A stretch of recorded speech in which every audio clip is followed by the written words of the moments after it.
Now, I'm delighted to welcome back two outsiders. He's been on the show many times in the past. He was a member of the John Howard government, so that's enough for me if you've got that on your CV.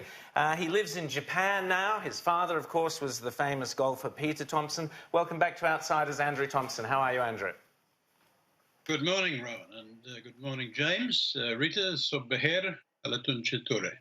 That's beautiful. James, you can translate Japanese. You're fluent, aren't you? I think he's saying good morning and Outsiders is the best show on TV. And I think he was saying I'll have some wasabi with my sushi. Now, how are you, Andrew? How's it going over in Japan? Well, it's the middle of typhoon season, so it's often wet and windy and very humid, but it's been a pretty busy week. We've had some short-range missile tests from North Korea. We've had the South Korean government put aside or step back from the intelligence sharing agreement with Japan. So this is playing directly into the hands of Vladimir Putin, Xi Jinping, and, of course, Little Rocket Man. So things are tense. Wow. And what did they make in Japan of the unrest in Hong Kong, Andrew? Well, it's daily news. This morning's early morning television news showed the scenes from yesterday. Another very violent day, with the protesters now attacking the smart posts on the side of the roads, sawing them off at the bottom and removing the surveillance equipment from them. So this sort of behaviour, I think, is, well, it's happening, and it's going to bring on a disaster. And in particular, I'm looking at next Thursday, the 29th of August, because that is the anniversary of the signing of the Treaty of Nanjing, or Treaty of Nanking, as it was known at the time, under which China was humiliated in a ghastly fashion, and Hong Kong was ceded to Great Britain.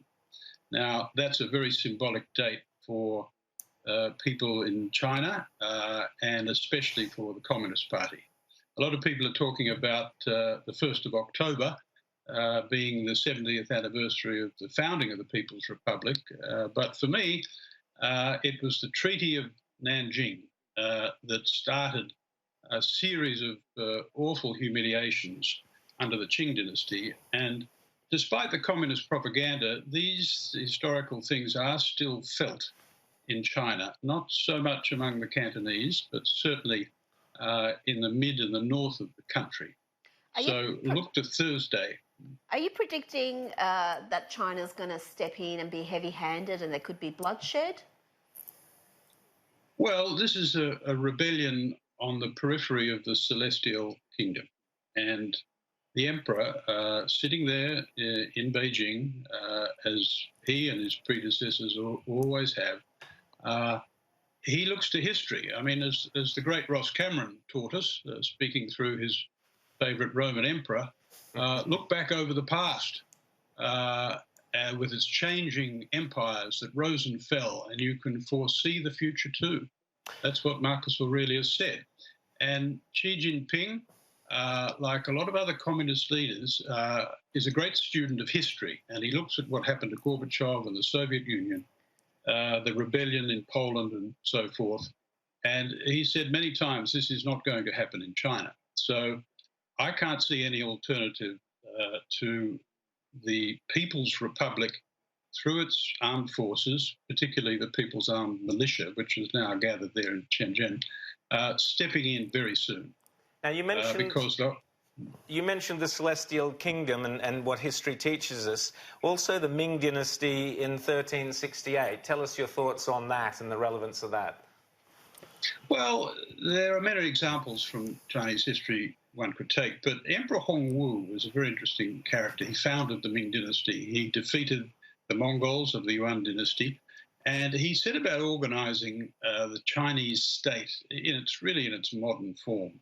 One of the key measures he took was to establish what was called the Embroidered Guard. It was, in a sense, a secret police service that fanned out through China and took control of the country and reported directly to the emperor. So he he purged a lot of corrupt officials who had prospered under the Mongols, and he really took charge. And Emperor Hongwu reminds me very much of Xi Jinping and the way he has changed China after the previous leadership, which was benign in a sense. But what's happening today looks very much like Emperor Hongwu and the Embroidered Guard. And a rebellion on the... We've got a quick grab of We've got a quick grab of someone in Hong Kong who was giving some advice to Donald Trump with his thoughts about Xi Jinping. Just have a quick listen to this. It's a very quick grab, but just have a listen. Have you seen Donald Trump? Do you think he should step in? Donald Trump don't trust China. China is asshole.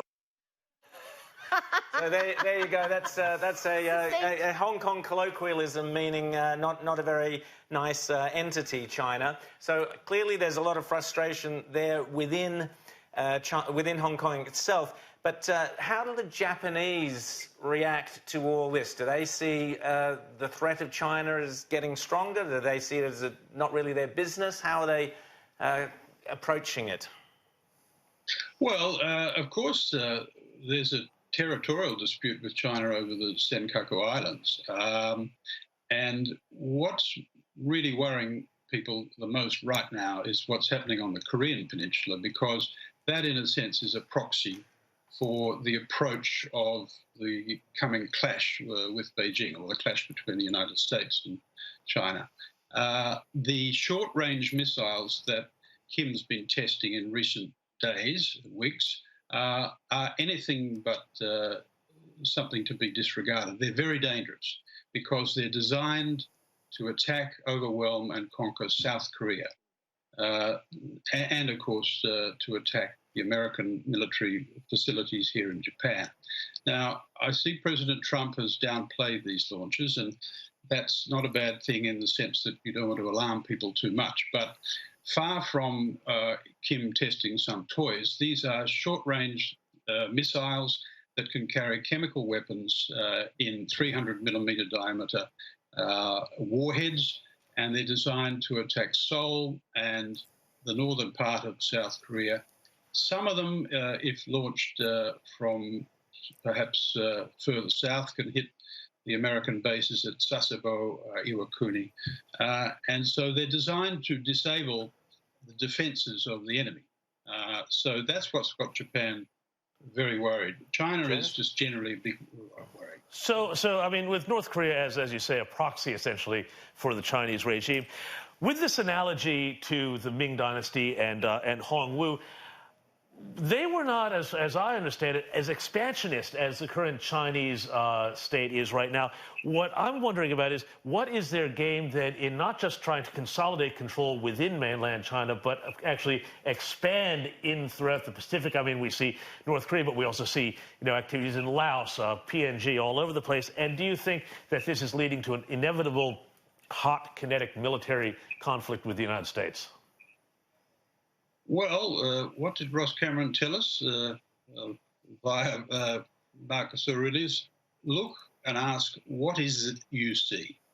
So, as you say, James, this is an expansionist regime, especially in the South China Sea. And what's been done with those man-made islands there is not simply wicked, it's very dangerous. So what Mike Pompeo said in Sydney, I think, at the recent AUSMIN talks, was pretty clear that the United States has decided to confront China there in the South China Sea. And all the activity between Australia and the United States in the military sphere at present is designed for that purpose.